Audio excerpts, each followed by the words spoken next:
สวัสดีพี่น้องปองไปผู้ที่ตามทางเพจ Facebook เสียงอึ่งก็เลยแชร์แนว มื่อนี้พาพี่พาน้องมาบิ๊กโฮ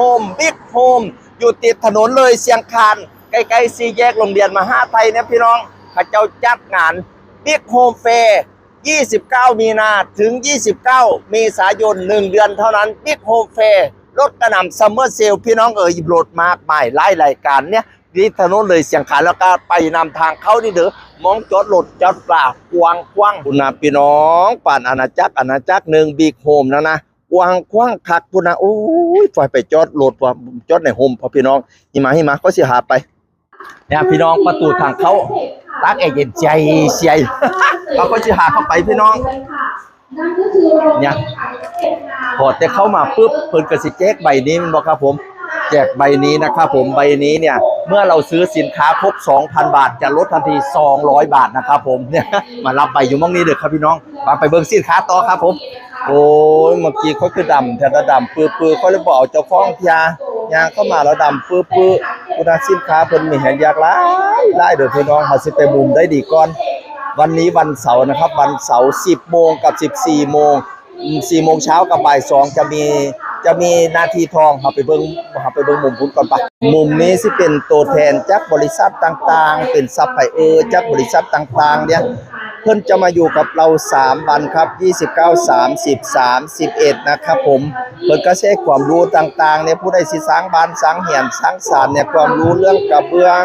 ความรู้เรื่องอย่างละสินค้าบริษัทต่างๆเรื่องสีพี่น้องเนี่ยปุ๋ยออร์แกนิกก็มีผลิตภัณฑ์ห้องน้ำก็มีสกูพวกกระเบียงหมุงหลังคาอะไรทำไมเนี่ยมุมนี้เพิ่นใช้คำแนะนำพี่น้องเนี่ยเด้อผู้ได้สร้างเรือนสร้างศาลเนี่ยตัวแทนบริษัทมาเองครับผม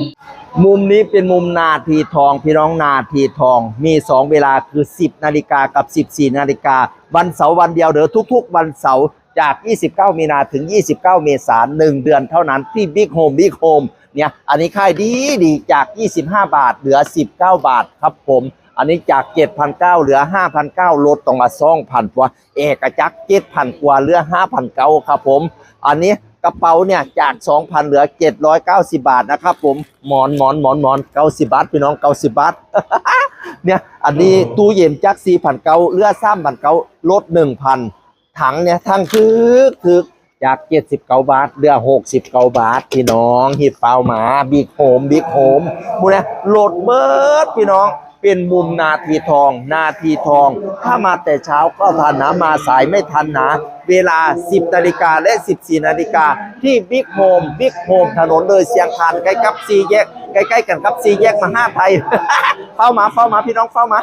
โอ้ยเมื่อกี้เขาคือดำแต่ดำปื้อเขาเลยบอกเจ้าของยางเข้ามาแล้วดำปื้อคุณสินค้าเพิ่นมีเห็นอยากหลายเด้อพี่น้องเฮาสิไปมุมได้ดีก่อนวันนี้วันเสาร์นะครับวันเสาร์10 โมงกับ14 โมง4 โมงเช้ากับบ่าย 2จะมีนาทีทองเอาไปเบิ่ง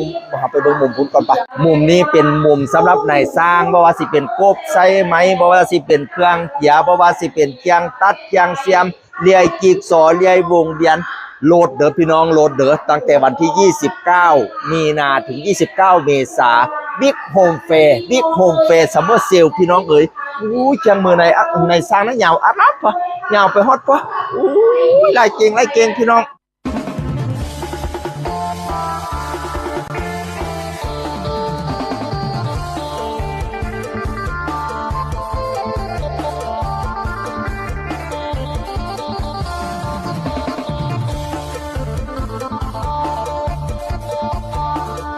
เคียงผสมปูนพี่น้องเคียงผสมปูนเด้อบ่แม่นเคียงปั่นผลไม้เด้อพี่น้องเด้อ อุปกรณ์สำหรับนายสร้างคุณนะเคียงขุดหลุมพี่น้องรถยูก็มีคุณนะโอ้ยรถยูแบบนี้ก็มีรถยูแบบนั้นก็มีไล่จังกระบะผสมปูนผู้หิ้วปูนเครื่องกวาดพื้นดูดฝุ่นเนี่ยกูได้มี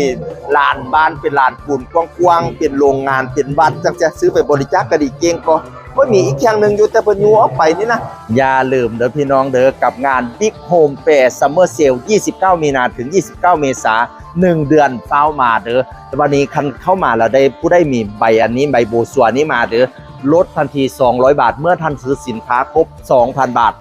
ลด200 บาทลดจริงไม่มีหลอกสินค้ามากมายหลายรายการอยู่ห้างบิ๊กโฮมถนนเลยเชียงคานใกล้ๆกับ4 แยกมหาไทยเฝ้ามาเด้อพี่น้องเด้อ สวัสดีครับ